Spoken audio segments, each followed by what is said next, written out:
I thought I'd kind of like just kick things off by quickly introducing kind of what we do at Marketing AI Institute and why we might want to talk through some of the kind of AI powered marketing tools out there and kind of what we've used in the past. So, and feel free to interrupt me at any time with any questions, or if we want to go down the rabbit hole on any type of like angle or discussion, like we can absolutely do that. So like Nicole mentioned, I'm Chief Content Officer at Marketing AI Institute, which is based here in Cleveland.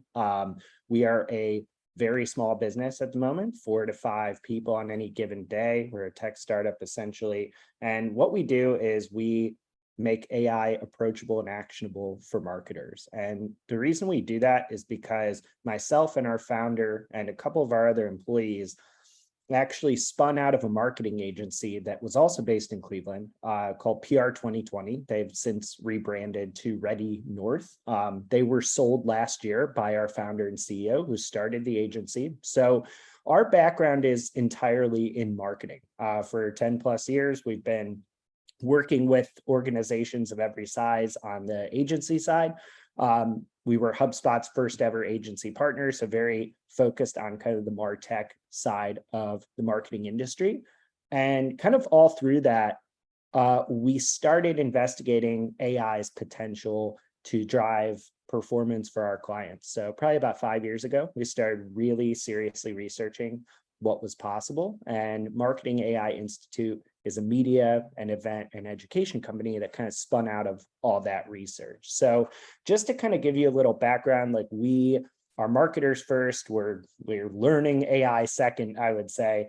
And we actually use a lot of the tools I'm going to mention in our work as a small business. So I've kind of specifically thought about some tools that might be interesting through the lens of if you're someone that has a really small team or a really constrained budget, like both of which apply seriously to us. I would say these tools should be, unless something has changed since I've looked at them last week, they should be relatively affordable and accessible for if the use case is right for you.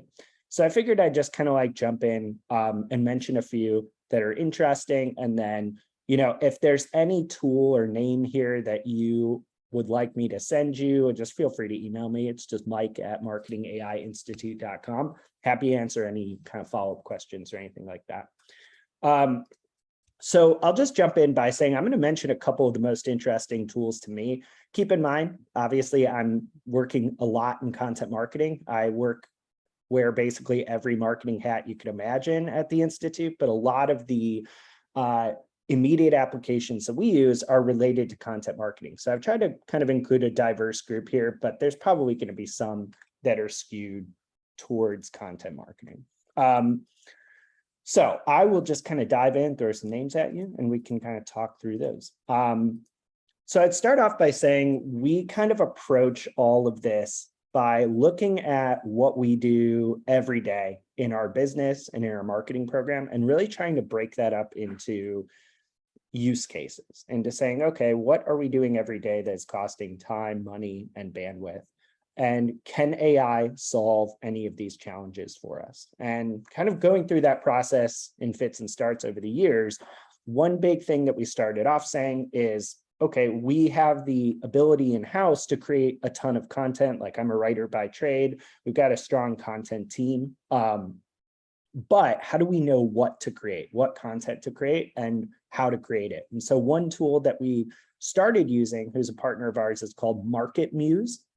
And what that tool does is it's basically a content strategy platform that's powered by AI. It does about a dozen different things, but the biggest things we use it for are, I will start off kind of any content strategy discussion or session by jumping into the platform. I can type in any topic relevant to our website. It's scraped our website in advance.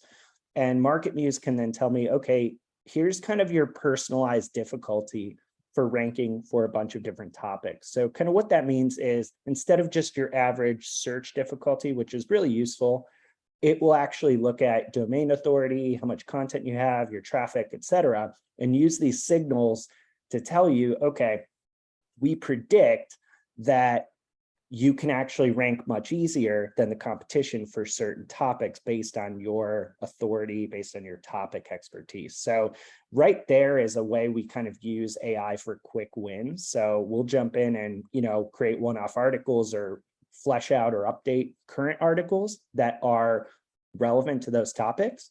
And then overall, we can actually start understanding, okay, what are the most in-demand topics in our area?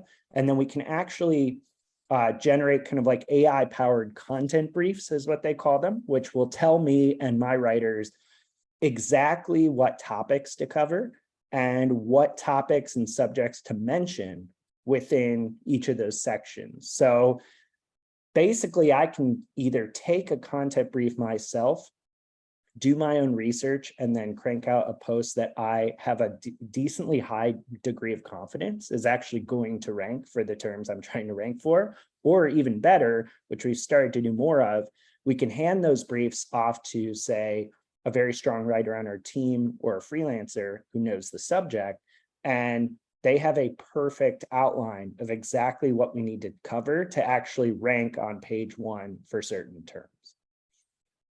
Now, we kind of use that on that content strategy side. And then when it comes to actually creating content for us, this is one area where there's just been an explosion of AI tools in the last couple of years. But basically, we are using a couple tools here and there to actually create content for us from scratch. So one tool that we use is called Jasper, JASPER.ai.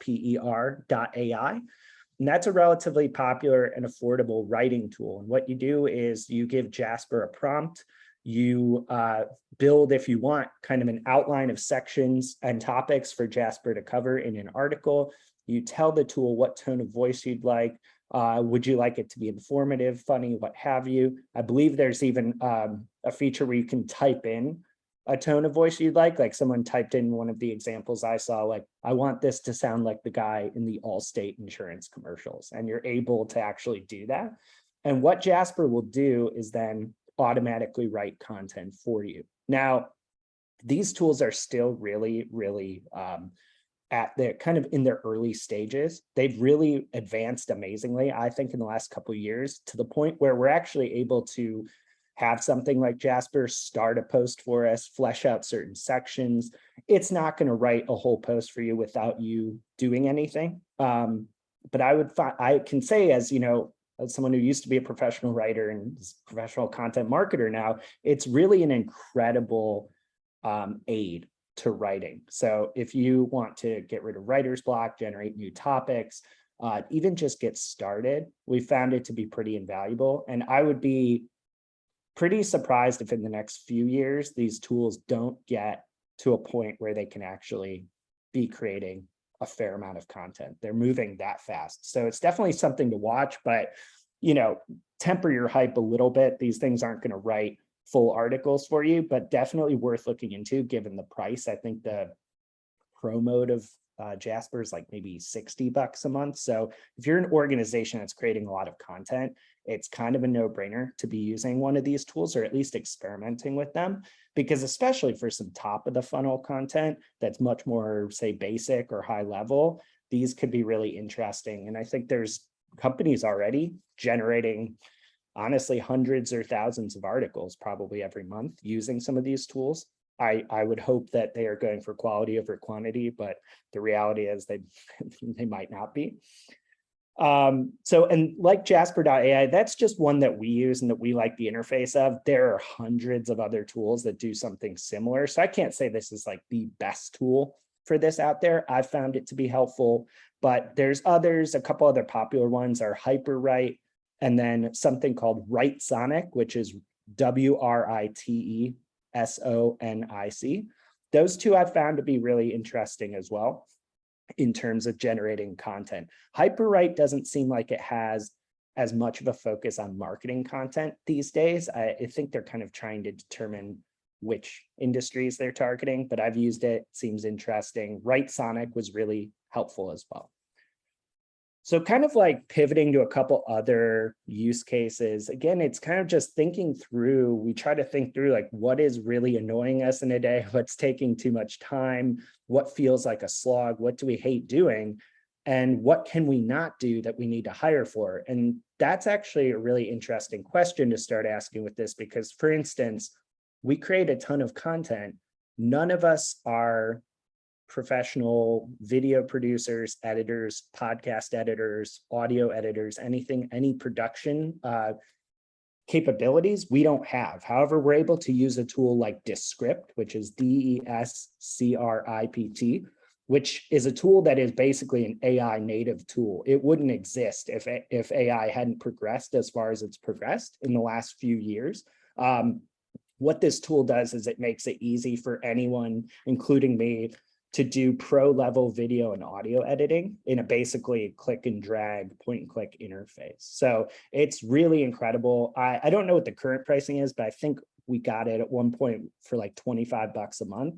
And it truly allows us to do types of editing that 2 years ago, 3 years ago, we would not even have been able to conceive of. So like now we're able to do a relatively low impact, like low lift podcast each week. It doesn't cost us, it doesn't break the bank like it would have in the past.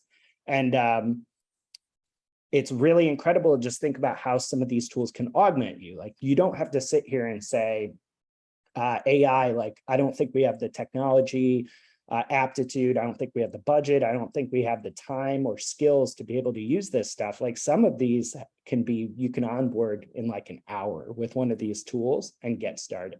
Yeah, I know, I've used Descript thanks to you in the past. And, it's a great tool because you can even, smooth out things like the ers and the ums and, Yep. Really kind of clean up the audio portion. Yeah, absolutely. And even just for those basic tasks, even things that would have taken us a lot longer in other tools. I mean, it's incredible just thinking about it through, if one of these tools can save you an hour a week, I think that'd be pretty valuable to a lot of us, given how much we've got going on. So I think there's rightly so, a lot of hype and buzz in the world of AI. It can really do some pretty incredible things, but I wouldn't let that distract anyone from like lower hanging fruit. It doesn't have to be some big sexy application. If you'd save an hour a week on something, it's definitely worth looking into. And then I just want to mention a couple others, and then I'm happy to just kind of open it up and talk through these. But one big one that has been a pretty monumental development in the last 6 months, if not 4 months, is something called DALL-E 2. That's capital DALL-E and the number 2. And what this is this is a tool that literally this past week became commercially available. If you get accepted into the beta program, you can actually buy credits to use this tool. And what it does is you type in a text prompt and tell it what image you would like to see. And within seconds, it will generate a photorealistic image or an image in any style of art you can dream up of what you asked it to generate. And so far, the initial tests we've done are pretty breathtaking. You're able to literally create images that look, I would encourage you go to OpenAI is the company that makes it. If you go there right now, openai.com, DALL-E 2 is one of the first things you see. And if you click into the information about DALL-E 2, they have a ton of examples of images they've generated, literally just giving it a phrase. You don't have to do anything else. You don't edit anything. You don't choose any type of parameters. You just tell it, hey, generate a photo of an astronaut in the style of Vincent van Gogh, and it can do this. DALL-E 2 literally, like I said last week, just became commercially available. And the reason this matters is because in the past, we were like, oh my gosh, this technology is truly incredible. We didn't think we'd be doing creative tasks like this with AI for another 10 years. But they didn't release it commercially because they were worried about potential for abuse, wanted to research more some of the implications. But now that you can buy credits to use images commercially, I don't see why anyone who is using any type of design or images in their marketing collateral wouldn't be taking at least a look at this as a brainstorming tool. We have already been trying to use it in blog posts and in presentations. It's really incredible. I mean, I don't think it'll take away the jobs of, designers that are working in marketing, but it's really going to change how marketers create visual content, I think. So it's well worth looking into and getting used to now. And then last but not least, I'm going to mention a tool for email marketing.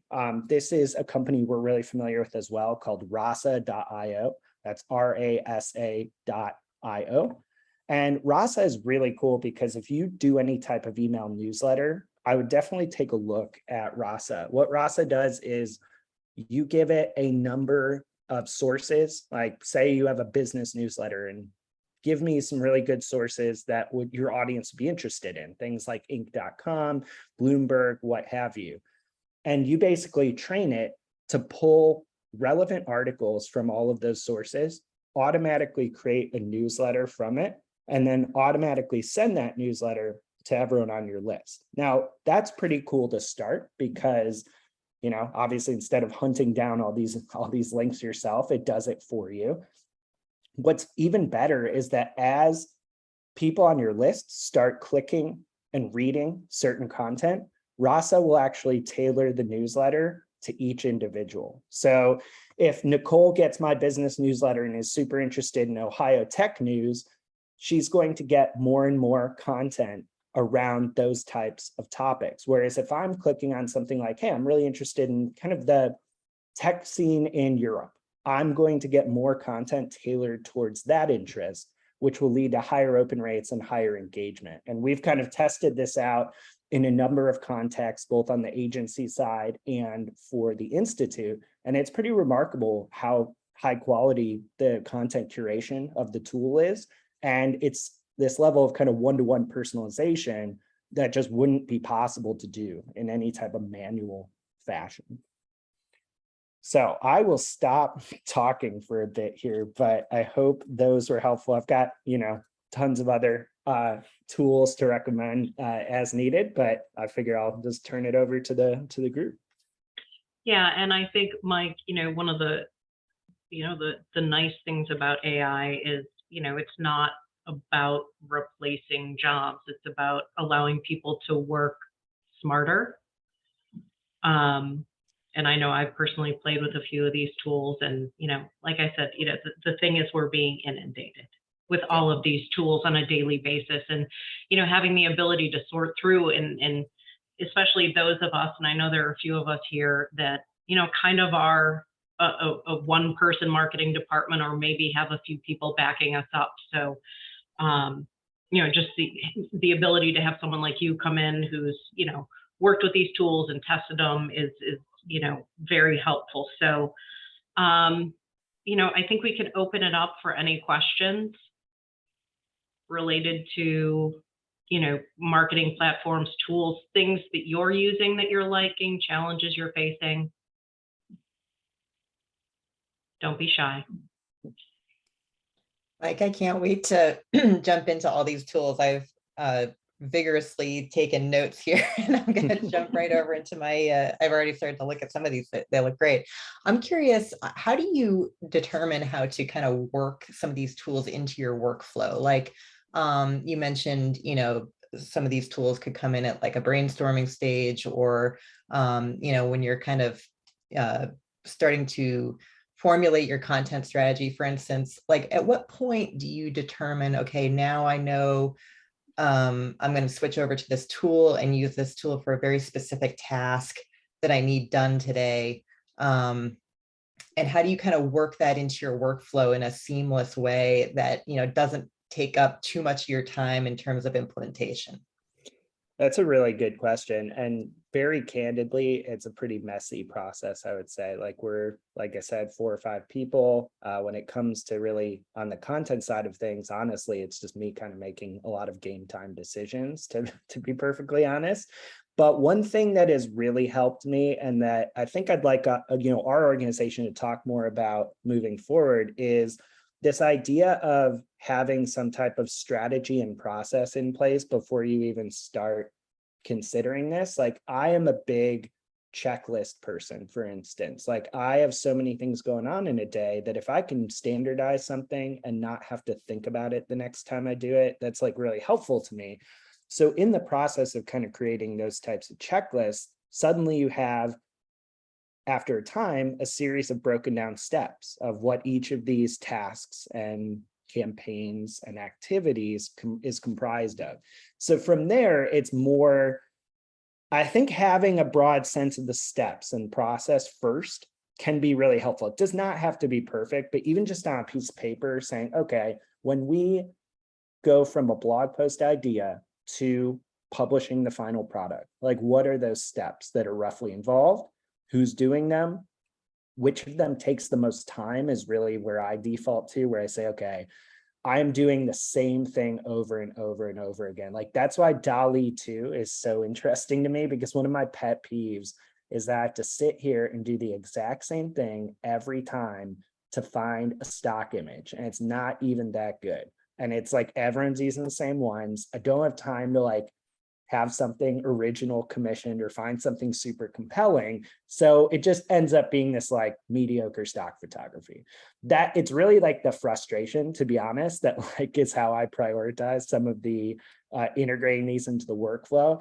But really it starts very, very small. It says, okay, I'm going to try to break these processes into the smallest steps possible, because realistically, I sometimes don't have the time to sit down for a week and get onboarded fully with a complex tool. Sometimes I have to focus on like a very, very small piece of the workflow item or problem that I'm trying to tackle. And that's why I kind of think having that like master process sheet for whatever you're doing can be really helpful to identify what that is, if that makes sense. Yeah, and I mean, I can tell you one of the things that we have started doing to that end is using tools like Confluence to, just document these things that are really rinse, wash, repeat, so that if I get to a point where, okay, now I've hired someone or, working with my agency, that I don't have to take the time to share all that information, in a meeting with somebody. I've got it all documented somewhere and I can just say, hey, go to Confluence, this page, here's the process. Definitely. And I don't know, Mike, I guess one thing I would be curious about, I know something that's an enormous, spend of time for me is social media. Oh, yeah. I mean, I just had this conversation this morning with my CEO. It eats up so much of my time. And I don't know if there's anything that, you found at the Institute that can really kind of help streamline that. Yeah, we use HubSpot, to do all the scheduling and all that, but anything beyond that you're aware of? Yeah, so there's two tools that full disclosure, we are just testing at the moment. I'm not as close to social. Thankfully, we have somebody that's not me doing that. So I don't know how well it's worked yet, but two that are interesting that we've mentioned before. One is called lately.ai. And what Lately does is if you feed Lately an article or a series of articles that you've written, say, it will actually break up the article into social shares, dozens or hundreds of them. Excuse me. Now, I will say not all of them, and they will fully admit this, are good. So it really does require human curation, but it does seem quite a bit easier to curate a list of interesting, potentially social shares versus having to start from scratch with every single post you're publishing. So that one's very much worth looking into. And then another one recently they've been trying out is called trender.ai. And this is a little more on the social media, like social listening side, but I could see these two tools like as a recommendation engine that will kind of tell you what the next interactions you should be doing on social are, how to engage better. I could see these two tools working really well together, which is why we've kind of gone down the road of starting to pilot them. So I'd check out both of those. I think they should both have demos. I actually don't know how much these are. I think Trender is affordable. I'm not sure what the price of Lately is though. So it does look like you can get a 30-day trial with Trender. So that might be worth looking into from a social perspective, because yeah, that's just that's a great use case for these kinds of tools because it fits all the criteria. It is constant. It's honestly the same kind of mundane set of steps almost every time, at least if you're just doing kind of basic social content. And it's just so much data and content to process that it's really, really hard unless you have someone doing it full time, which I assume, some of us do not. So I think we have time for maybe one more question. If anyone has one. Go ahead, Patrick. Yeah, I wonder if I could ask a question. How often do you re-evaluate your tool sets? With the change of technology moving so fast, how do you know the tool that you're using now is of sufficient quality or meets kind of the standard in the marketplace versus a new and upcoming tool that can blow it out of the water? How often do you revisit that list? Yeah, that's a really good question. Honestly, probably not as often as we should, but we do have kind of in our organization specifically, we're kind of lucky in the sense that part of our content strategy is actually doing spotlights on tech vendors. So we're profiling hundreds of different vendors that are telling us about their tools. So we have a pretty regular pipeline of new vendors being suggested to us.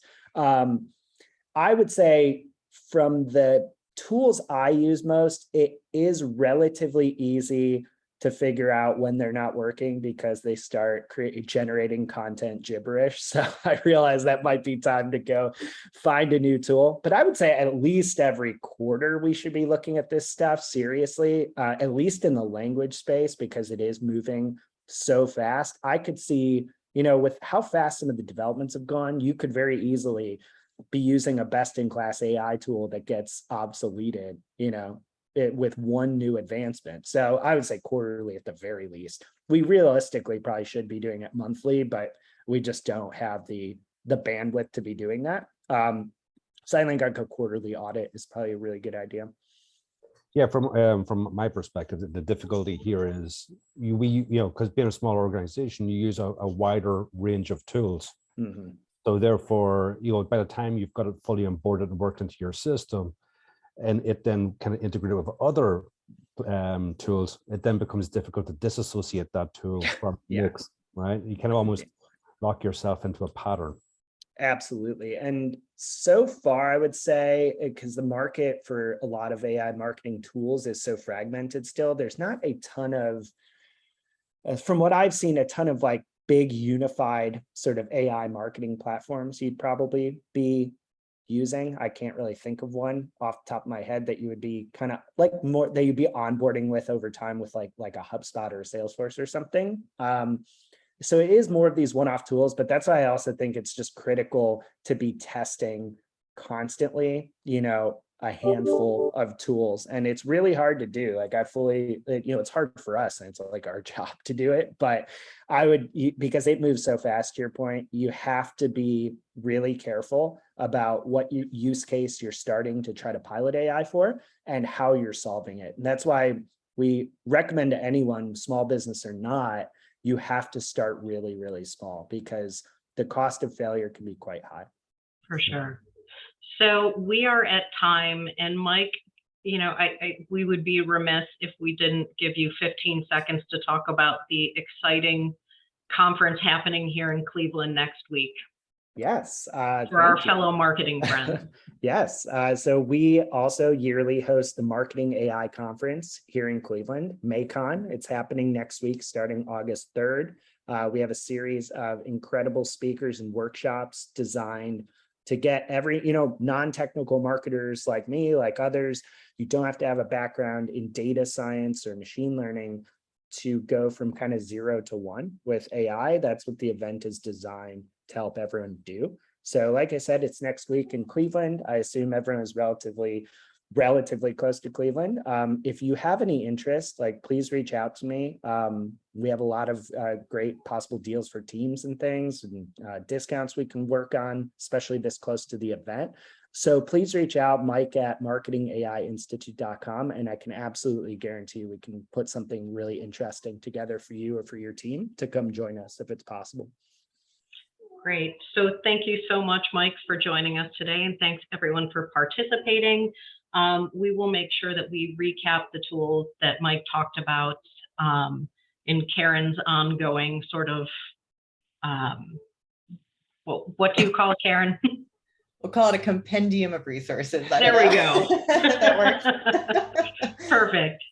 So, all right. So we will be in touch with August topic very soon, and we look forward to seeing you then. So thanks for joining us. Thanks so Thanks, much, everyone. everyone. Have a good day. Thanks, Mike. All right. You Take too. care. Thank you. All right. Take care. Bye-bye.